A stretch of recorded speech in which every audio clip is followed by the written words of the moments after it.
Hello and welcome to Wigs and Makeup with the Santa Fe Opera. My name is David Zimmerman. I am the wig and makeup designer for Santa Fe Opera. And this is Allison Cadell, and she's going to be my model today. We're going to do an example of early Edwardian Belle Epoque kind of turn of the century idea. I'm going to finish pinning up her hair, which I've already started to save time, and then do the wig cap. We're going to go through the makeup, and then I'm going to apply the wig. I'm going to try to give some information as I go. Allison said she may have questions, so she may ask a question here or there. Might be something that you would have asked. I hope you enjoy. Let's see how this goes. So as I said, I'm going to finish by pinning up the rest of her hair so that we can then put it under the wig after we've done the makeup. Because for those who don't know, the wig should always go on last,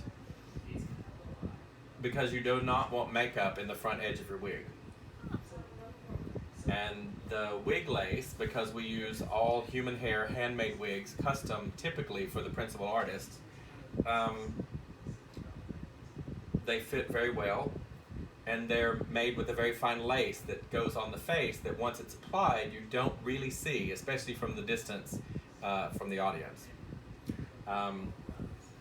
So we got to get the hair pinned up and then under a wig cap. Then we'll do the makeup, and we will then apply the wig. So when I'm doing someone's hair and makeup for a production, like when I'm pinning up their hair, there are several things I have to do, because many times you'll come into a situation, it might be someone you've never worked with. And so while I'm pinning him or her up, or whoever it may be, I'm looking at their face. I'm having a conversation with them. I don't make a thing about staring at someone, but I look at their face and I look and see anything that I might need to think about or address, like the shape of a face, or the evenness of a lip, or those kind of things. You just look for all those things so you know when you start, you can just go in with it. So what I'm going to start with, and let me say this to start for right now, because we are in a very different time, which is why we're doing this video. Sanitizing and things are very important. So all these brushes and things have been washed and sanitized. I sanitized the whole counter before I got started this morning. So, and there are a couple of new industrial sanitizers through Costco supply company that works with theaters that are really great. So you can utilize those as well. So that's just something that you can think about, because you need to be serious about that, and we need to not just think about it for now while COVID is here. Going forward in light of this, we should probably just address this in general for the future.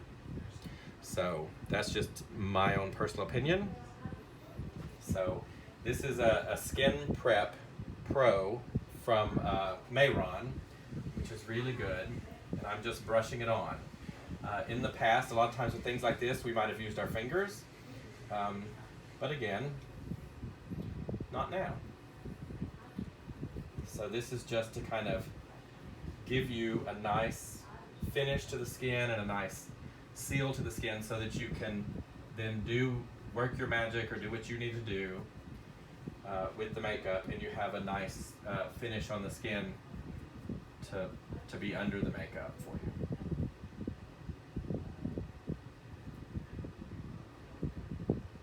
And anytime you're applying something like this that is a little bit liquid, be sure when you go over the eyes that the brush is not soaking wet, so it doesn't run in their eyes, because that's not good.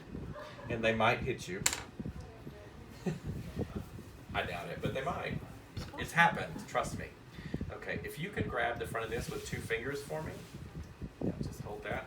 I'm going to pull it back. Get that around. Okay, you can let go now. Okay, so what I'm doing is going around, making sure all her little baby hairs and stuff are pulled back. And now I'm going to pull this back. And then I'm going to pin that into place, and then we're ready to go with the contours and the basings and things like that. So just for an FYI, when you're dealing with wigs and stage and theater, when I'm pinning the wig cap on, I go through, grab some of the hair, take it, turn it over, and push it in. And I do that on the 4 corners and the center, unless I have someone who particularly wants it a little tighter, I do have some of those ladies who like it pulled a little bit tighter. And you know who you are if you're watching this video, because I imagine at least one or two of you are. Anyway, so get this pinned in place.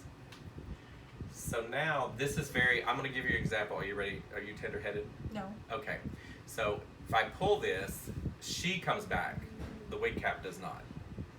And that's what we want. That's impressive. Because when we are on that stage and if she had to be in an argument scene, or if someone tried to wrestle her down, or she would never want her hair to fall off, because that would be very embarrassing for you to all of a sudden be bald when you weren't supposed to be bald. So, note to self, make sure you're pinned in place. Okay, so I like to, I just realized I did something off a little bit. Okay, so what I do is I'm going to go in with a contour, and I'm going to actually highlight her eyelid area. Okay, let's see if I can go with this one. And this is just to kind of give me the setup to where I want to begin. And this is a contour, so it's a little thicker than base, but I'm trying to set up her eyes so that I can get the form and shape that I want to put on them, rather than just based on solely how she is. If you're doing your own makeup for every day, you just base it on yourself. But I'm also thinking about theater, which we're not actually working for today, but we have to think about that, and that means you have to make the face larger and more presentable at a distance. And so these kind of things, like making sure the eyes are focused on and centered and highlighted, goes towards making your person more visible at 40 or 75 feet, which is not really what Allison's going to think of because she teaches normally. And if she's just going to be in the classroom, she's not worried about somebody 75 feet away because the room's not that big. But in theater, for those of us who do that, you all know what I mean. Look up for me.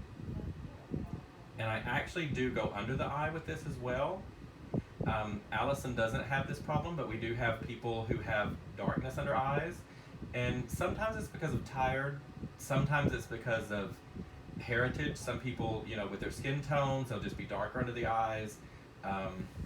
My sister is a much darker complected person than I am, and so her eyes have a tendency to go darker underneath. So she lifts that with a little bit of color, I think. Oddly enough, I don't ask her. I figure she doesn't want me digging in her ideas of how she deals with herself. So,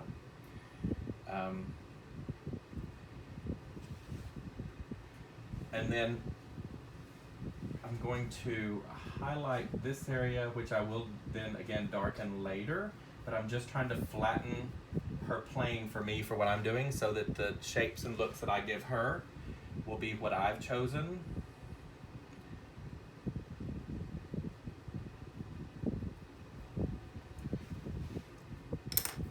Okay. So the next thing that I like to do is I like to go in the center of the face. I like to create a mask. And so I take my lightest base, and starting here with a fairly decent amount, and then I just simply distribute it. And I like to use a swirling brush. Some people prefer a sponge. I like a swirling brush because I feel like I get it distributed more evenly and more consistently. And I also keep it a little smoother so it looks less like it's been made up. Because I want you to look as beautiful as you can, and I don't care if you have 3 pounds of makeup on your face, as long as you don't look like you're wearing 3 pounds. And it's possible to do that. And my favorite word, and anyone who's worked in my department or been with me in the past knows that my favorite word when I'm talking to you about makeup is blend.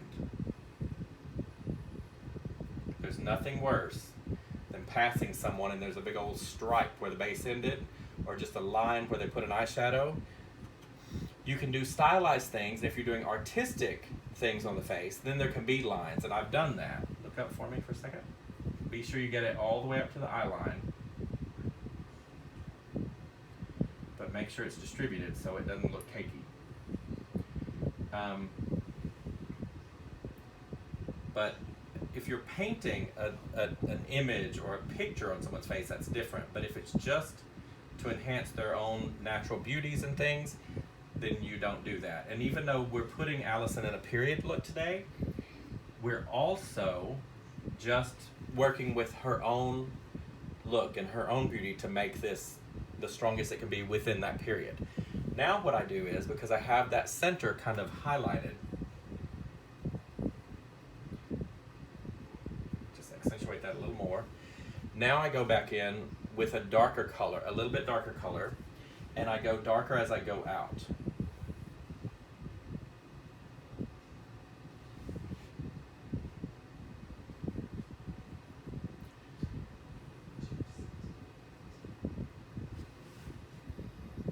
And this is just, I just went from peach to olive, so this is a very subtle difference. Now I'm going to, oh wait, that was medium beige. Now I'm going into olive. And you can see in there, that, I hope it's showing on the camera, you can see that there's a definite color difference when you get into the olive. And you can see where the line's kind of happening. Now when I go to applying the powders and stuff, we'll get rid of some of that, because the powder helps you further blend what you've done. Now this makeup, once we have the wig and everything, is going to be very stylized, and she probably would not want to go to Walgreens in it. But once I've finished, we take the wig off. The makeup I'm going to do, she could actually go to the store and it would be fine.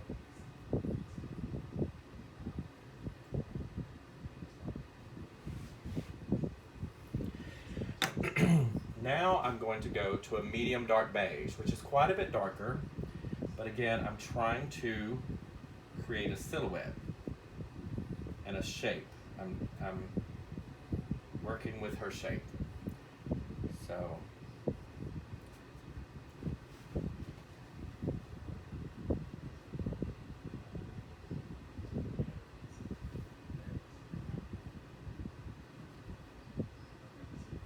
I'm guessing you use different shades for people with different skin colors and tones. I do. Yeah, I have a whole line of colors that work for either Hispanic or black people, or and then I have ones that will work because I've worked with people who are from India and such, and so I have all of that as well. And so I'm going to take some of this darker, and just because we're trying to really set her off, I'm going to put that just under the cheekbone, because this is going to help me in a bit accentuate her cheekbones before I blush it. So just a scotch right there, just to soften corners. And then I think I'm going to go back in with a little bit of peach and pull that out. Again, this is just in the name of blending.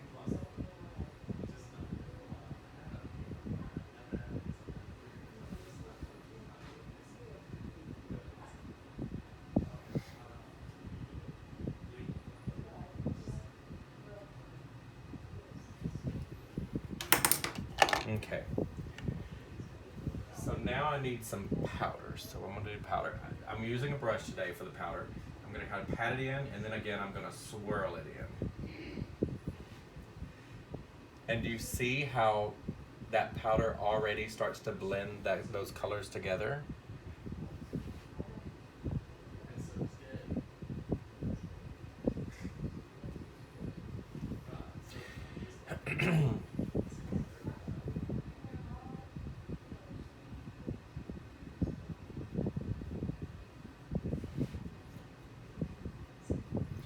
Something that I didn't do was go back with the peach lighter color under where I had done that and blend that bottom edge of it, because I don't want that color to disagree with her own natural skin color.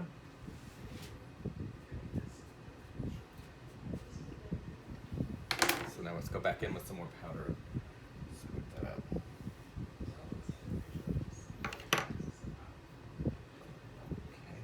A little little bit of a shine right in the T, which is not uncommon, so let's just kind of force that powder a little bit more.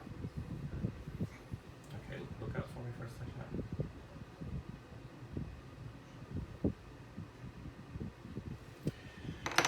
Okay, so now what I would do, because I've kind of with base created a contour and shape to her face, which we see a line down there. Let's ignore that. I'm gonna fix that.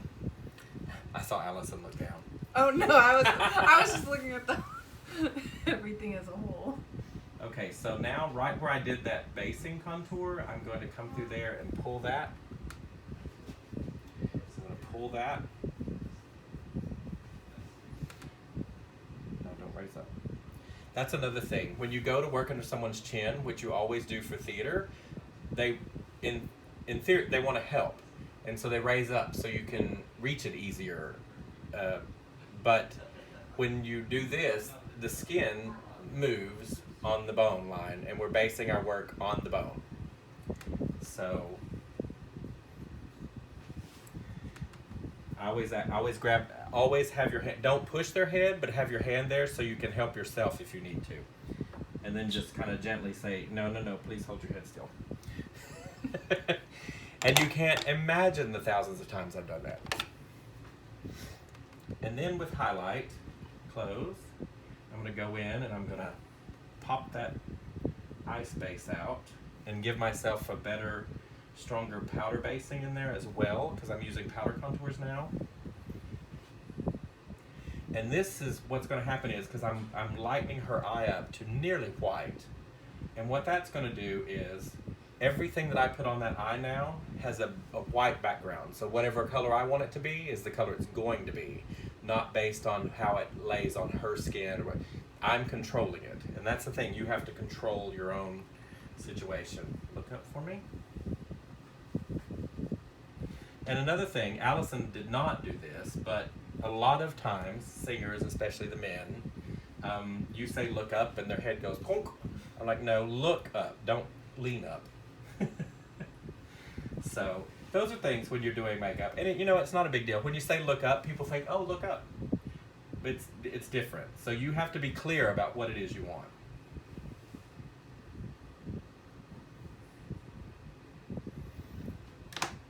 Okay, so now we're kind of ready to start doing things.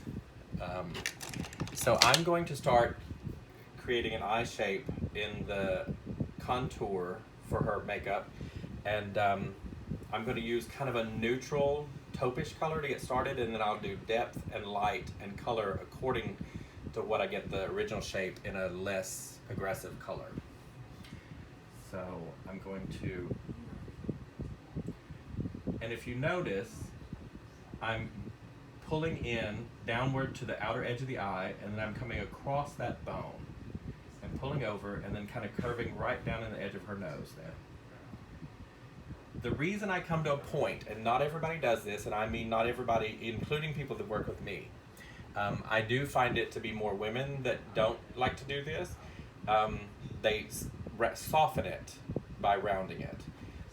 In thinking of theater, letting that follow the natural angle of the eye and have a point out there, when you're at a distance, this means bigger here. So that's the reason. I don't go to a point just simply because I like a point or because I'm trying to make her, Cruella de Vil or something. I do that because I'm trying to give us 75, 80, 90, 100 feet.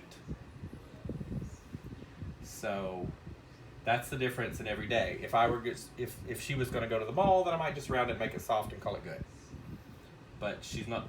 In theory, in opera, which is what we focus on mostly, she's not going to the mall.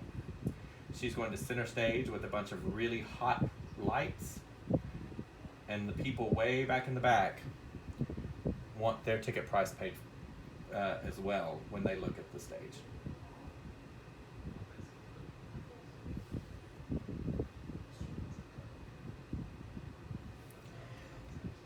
And all I'm doing is creating the shape. And this is basically like making a pattern, like if you were doing costuming or something, if you're making a pattern. I'm creating my pattern, and then everything else I do will enhance this, and you won't actually even see this when I've gotten done. So now I have my low light. So now I want to focus on my highlight. So I'm going to start right under that brow, and I'm going to follow right where I want that brow line to look polished and finished.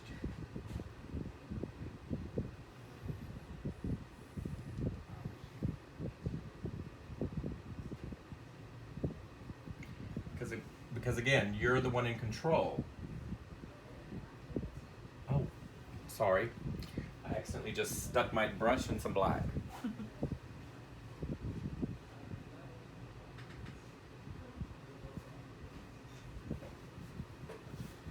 That's a problem when your colors are too close together. Sometimes you accidentally brush something else as you go past.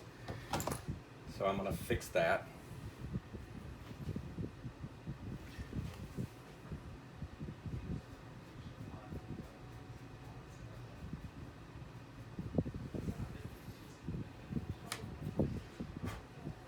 And these are things that happen in real time. I mean, I've had those kind of mistakes just because I'm trying to be quick or hurried, you know, because you have to get people on stage. So those things happen in real time. So you have to be able to think on your feet and take care of a situation and not let the situation take care of you. Because when you have, I mean, you might be working on the third maid from the left on the stage, or you might be working with the Countess and Figaro. You know, it could be any level, but they all have nerves, and they're all wanting to put their best foot forward, and we are kind of their closest encounter of a sort before they go on that stage. I mean, we literally, as you can tell, are in their face, which is why part of why COVID is so treacherous for us. Because everything about my job is offensive to the COVID virus. Look up. Which is why we take such precautions. Okay, now I'm doing just a little bit under the eye on the interior with the highlight. Again, just trying to open her up. Now, if you could look at the tip of my brush and just hold your eye there. Now, where I've made that line before with the low light, I'm going to go under it with the highlight.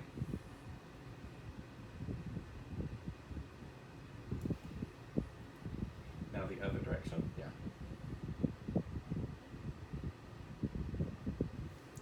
And all of this is about opening the eye, just making the eye more open and more present, way out there. Whether you were on the second row or whether you're on the 28th row, you all need to see what you're looking at. Okay, so at this point, now I've gotten my pattern done. I've got my low light, I've got my highlight, the whites in the background. You never want that kind of white because flash or hot lights from a stage are always going to be a little offensive to that.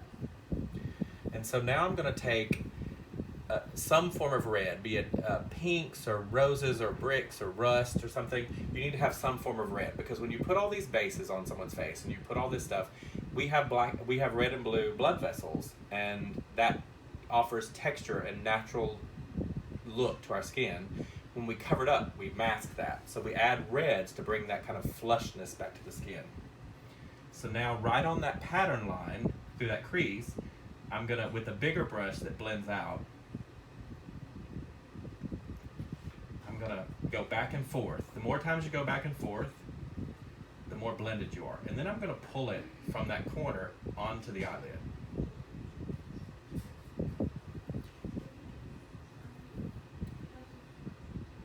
And then just the other same thing for the other eye. Just back and forth. The more you do it, the more blended it is.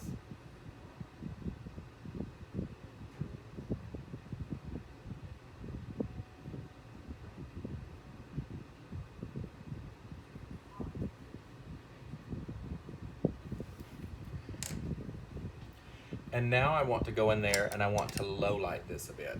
I want to offer a stronger depth to it. So I'm going to actually use kind of a charcoal color.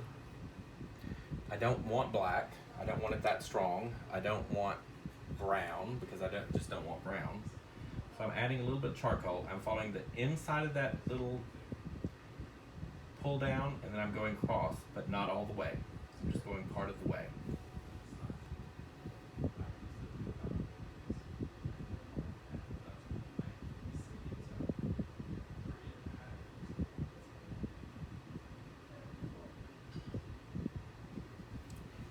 can see, I've already got a much stronger eye.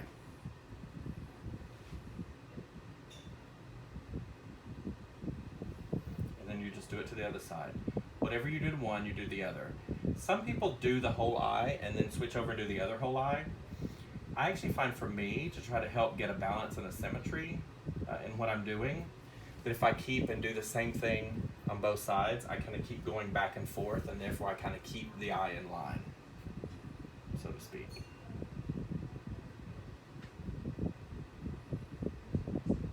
And you can slightly pull that in like you did the red. Then you want to go back with the brick or the red or the whatever it is, your color you're using to get the blood tone back in it. Go back and forth over it, and as you can see, that blends that darker color. Now, of course, in daily life, going to the mall or such, you would not go so strong with this contour color because it's just a little scary up close. But for us, what we're doing, it works. I'm gonna go back in just because as I'm looking at these eyes, I'm going back and forth, developing as I go. So I'm gonna throw some more highlight under there. I'm gonna go back in with a little more brick. And this is what my process is like. Like, I look at things and then I go back and I adjust and I add to here and I add to there and then I go back there and adjust. And then when you get done, you hopefully have something that you really enjoy.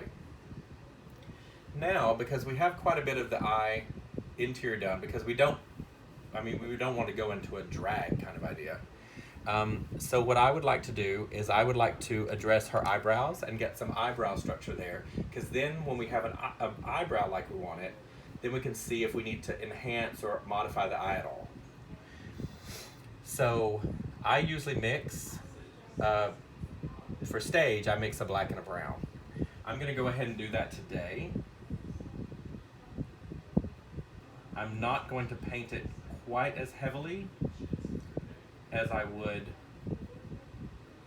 for stage, because as all of my people have always discovered, the eyebrow is the first thing to disappear, and if I'm going to give you a note, most of the time I can't see the eyebrows. And without eyebrows, you just go eye to hair. And you've got this big expanse where there's nothing there, and we just can't have that. Okay, so I'm going across the top of her eyebrow. So I'm kind of raising it up, which also just opens the eye more. And then the other thing that I do, because of distance, is when I get to the end, keeping it very narrow, I bring it just a little bit over.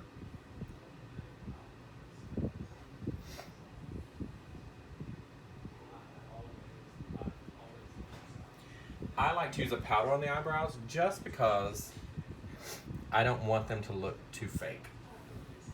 So I don't want to paint them on or anything like that. I literally just use a powder and brush it on.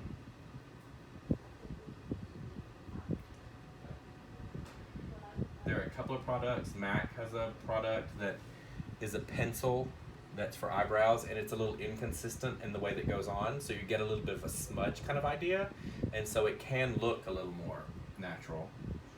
But I just still find that powder is easier for me to control and to keep from going to making them look crazy.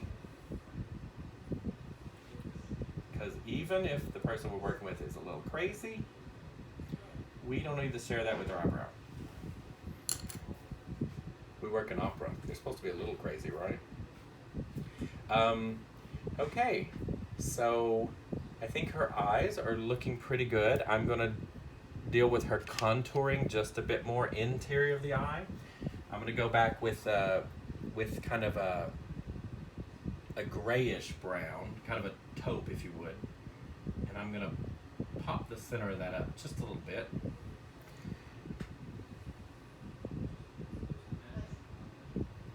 So it's not as dark as the gray, but it gives us some depth and it helps us get some contrast in there. But then I'm going to go back with the red, because anything that I do, I need to go back with the red, because that will disguise and the red will blend it within the interior and keep it warm and not cold.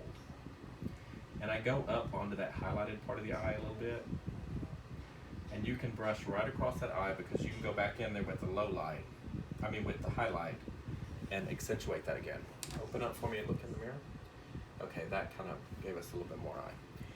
Okay, so, okay, let's pop some cheeks in there and see where we're taking ourselves with the cheeks.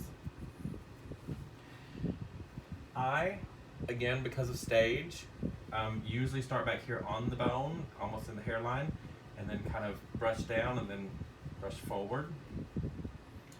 And you can see that blush line kind of helps hide that contour that we put there. All of a sudden now you don't really have that. This might be a little heavy for street. Allison's not a big makeup wearer, so it would be a little heavy. I live in Texas, so we all know, ladies, that this is not even half enough. We've seen them at the mall. Anyway, that's enough about that. I know you've seen them on TV. We have our own TV shows on Bravo or something, I'm sure. Let's don't talk about it. Okay, so we're starting to get a little bit complete. The funny thing is, I always say that a face never looks complete until you have the lips and the eyelashes. You got to finish the product. So what we need to do is get the eyeliner on. I have a really fantastic brush that I like for eyeliner. It's a little broader. It's more what they would probably have used in the 60s. Working for stage though, it works for me really well. Let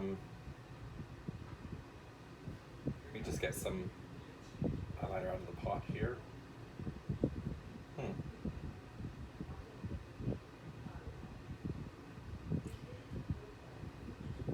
And some people say they want a smaller brush, but it's because I can control it more. I actually find that I can control this more on this brush. I start from the outside, and again, I'm using brown, not black, and I almost always do that with females. Now you can make this a much stronger color than what I'm doing here, but I'm not because we're not actually on stage, so.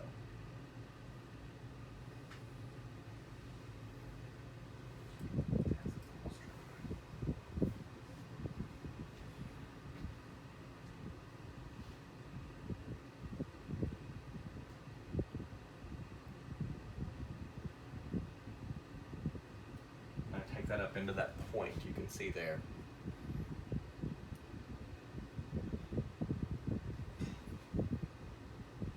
And I always check the level on my hand before I put it on their face, in case there happens to be a little glitch of it somewhere on the other side of the brush I'm not looking at.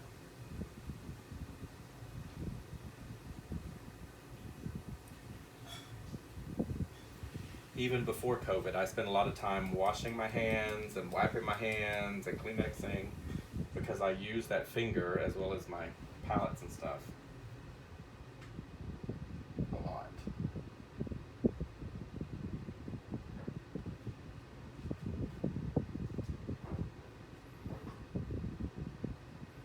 So Allison, are you pretty steady with your eyes if someone gets close to them? Yes, I think so. Okay. I guess we're gonna find out. Okay. Because now there's something that I like to do that you have to be looking forward for me to do it. Oh, okay. Okay, look straight out. And this is just me making a cleaner line that comes down into the eye more. Down to the tear duct. Just makes a more complete.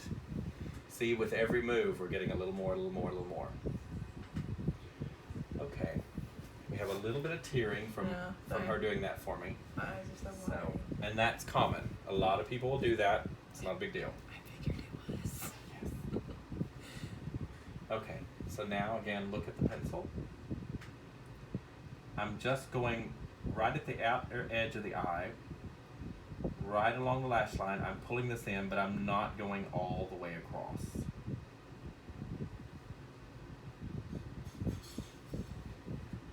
Because I don't want to completely close her down. Sorry. That's okay. Part of it's the band, but Yeah. we have a fan so we don't get hot doing this, so we think that's part of it.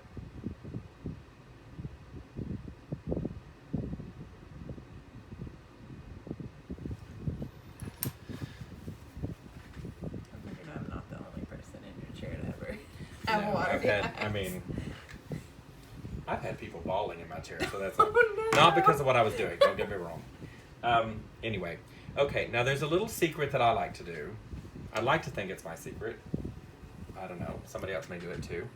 I take a very hot highlight, look straight across that way, and right in between those two eye lines,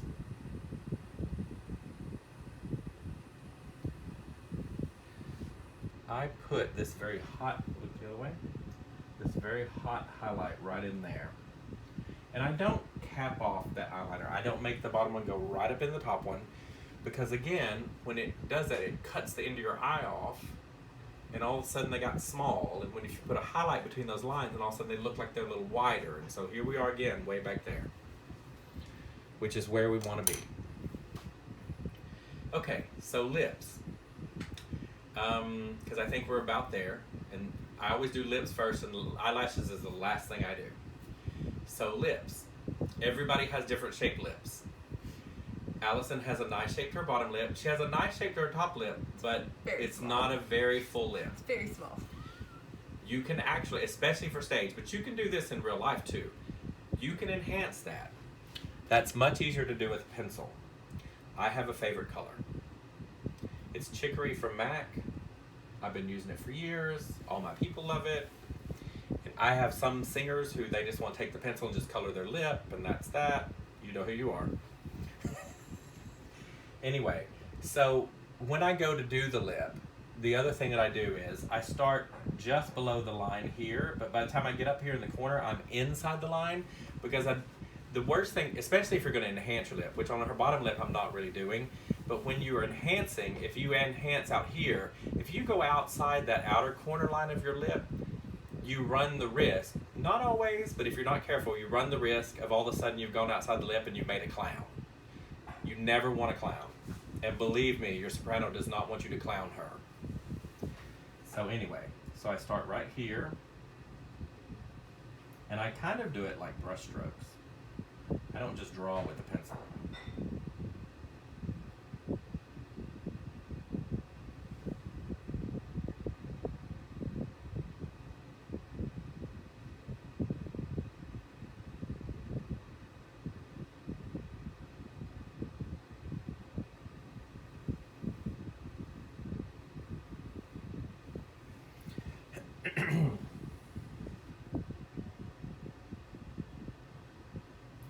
Now, I'm following her natural lip line because she actually has a good lip shape. She just has a very not very full lip on the top, but she has a nice shape to it. So I'm just kind of going outside that and giving her just a little bit more shape. See there? That's exactly her lip line. But see what a nice lip that is? I mean, I know it's only half of it, but we'll get the other half. So, sorry, we need a laugh moment. This happens to me a lot, I have to say. Usually just because I'm chatting with them, but anyway.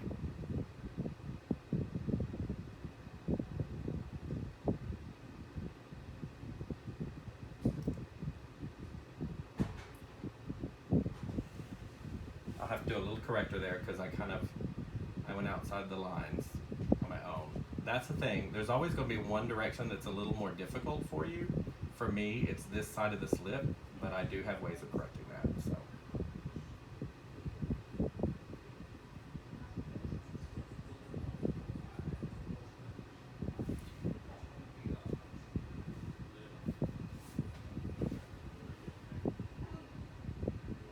Okay. I figured it out.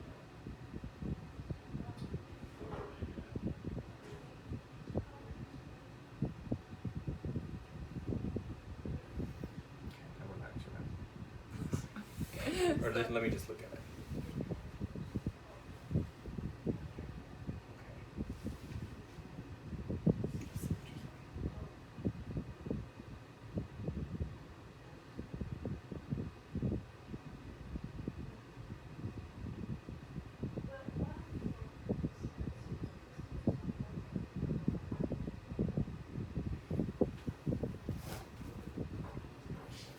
rubbing the excess off where I've used it on her lip, and I'll sanitize that in a minute.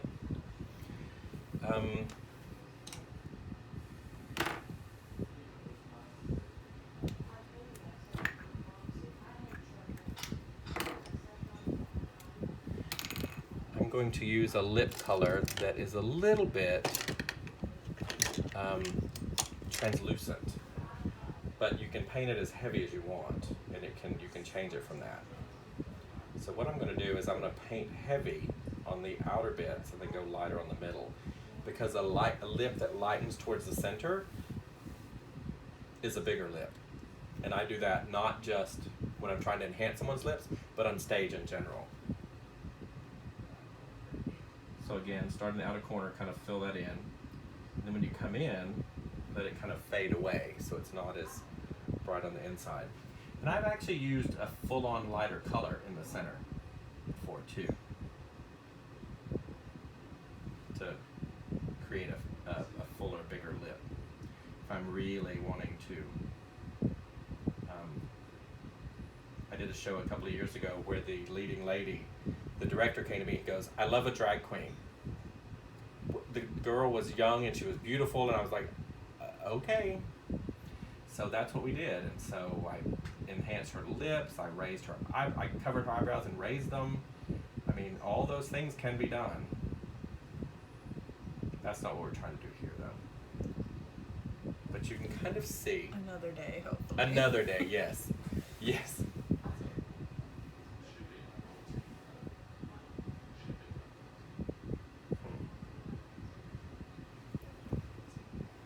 Okay, I've almost got her balanced here. That line was a little tricky.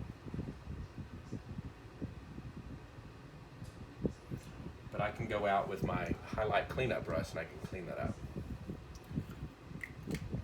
So we've got those lips on there. I'm gonna, let's see, where was that? Okay. Peach. Okay, so with the lightest base that I had used and a little brush, I'm gonna actually clean up this line a little bit. And if any makeup artist ever tells you that they never had to clean up a line, then they never did makeup, right? Because there's always going to be, like, someone's going to come by and bump you on your shoulder, or the person you're working with is going to move. I remember one time having to take a leading lady and grab a hold of her head and turn her and say, "You can talk, but you have to look over there." We're still friends. I laughed when I did it. But, you know, in order for me to do my job, I need this view, not that one. So, anyway. And that's, again, you have to take control. Okay, so look how finished we're looking. Let's get some eyelashes and see where we go from there. Now I'm gonna take, because I don't want to mix up eyelash glues and stuff with people, so I put some out on a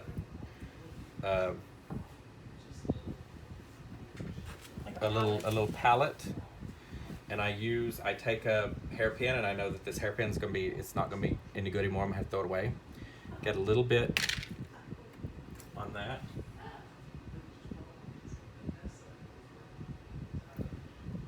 You know what, now?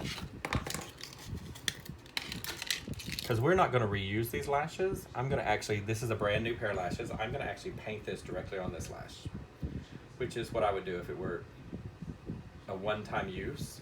When you're working with a soprano where you're going to be doing a run of shows and you've got 2 or 3 people, you either, because this is the brush duo eyelash glue, you either need to have one for each person, or you have to put it down on something and then use something else to do it. But we're not going to reuse these lashes because this is not a run. This is just Allison being nice and helping me.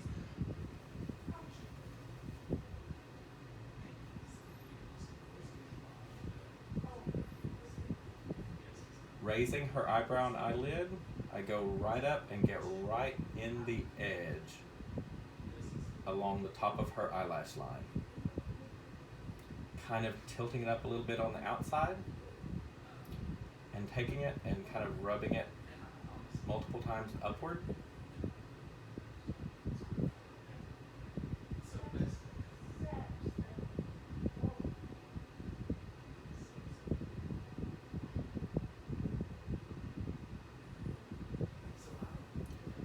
Open. Look at the difference an eyelash makes. Like, look at the two eyes. All of a sudden, it looks more vibrant, it looks more awake, it looks more live.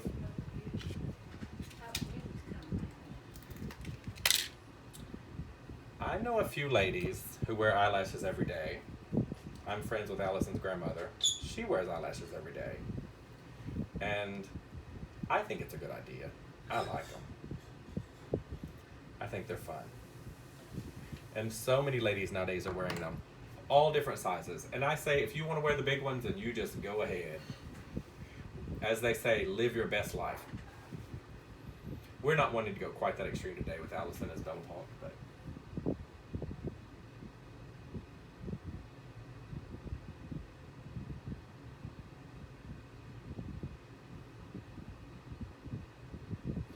I also always use dark duo because it kind of blends into the eyeliner because it is dark and it dries dark.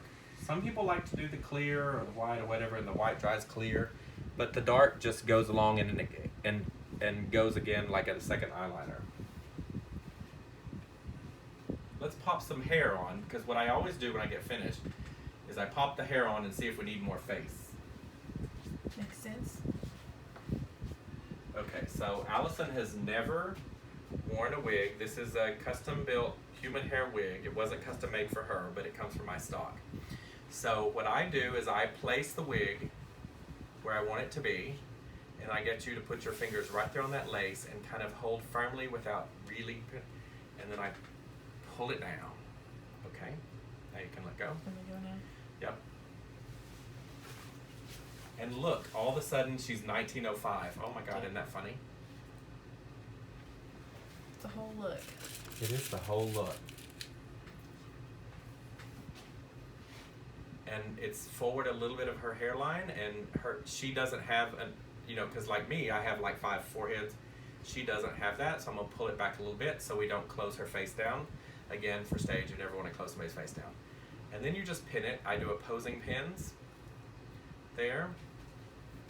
And once you get the hair on, if something's not exactly right or you want something to change, you can, once you get it pinned and put in place, you can do that.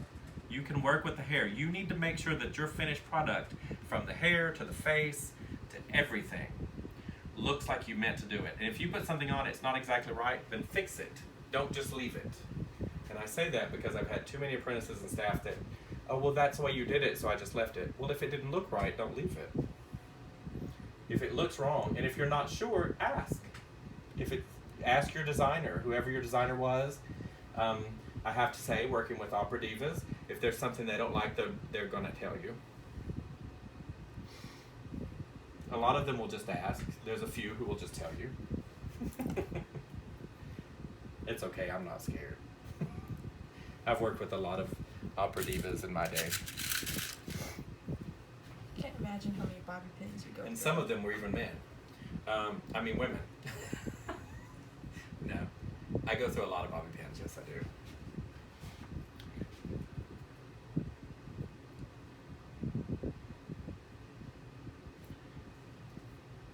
Now, I'm not going to glue Allison just because this is just a trial, but you can see when that lace is laying down, you really don't see it. Because it's not glued, it's kind of standing up just a little bit right there, because like I said, this wig was not custom built for her. If you custom build it, it should just lay right to their skin. So you get this up, and you just need to, like I messed with the back of the wig a little bit when I was putting it on, and so I'll just kind of fix that back up in there. I'll look at this. I'm wearing dark colors behind her, but we're a little more full here. Being Belle Epoque and that kind of era, symmetry in the hair was not really exact. Like they wore those big hats, and like this side would be really full and this one wouldn't. And there's a beautiful book called American Beauties that has all of these photographs and all these paintings and all these articles from magazines with these ladies modeling with this kind of thing, and some will have hats and some won't. But it also, like, the hair's not perfect. There's a little bit of fuzziness to it. that was the way they looked. If you look at those photographs, that American Beauty's book, if you get it, it's an amazing reference. But this is kind of the same. Can't you just see just a big enormous hat sitting across there? And then a big dress with a bustle behind it? Big bustle. Right. And they did kind of wear high collars, but I'm going to take this off because I'm sure she's probably tired of wearing this. And then I'm going to look at this neckline. Because this is something I did, made her too much of a line. But again, it's a process. So when you see that, you take that lighter color base,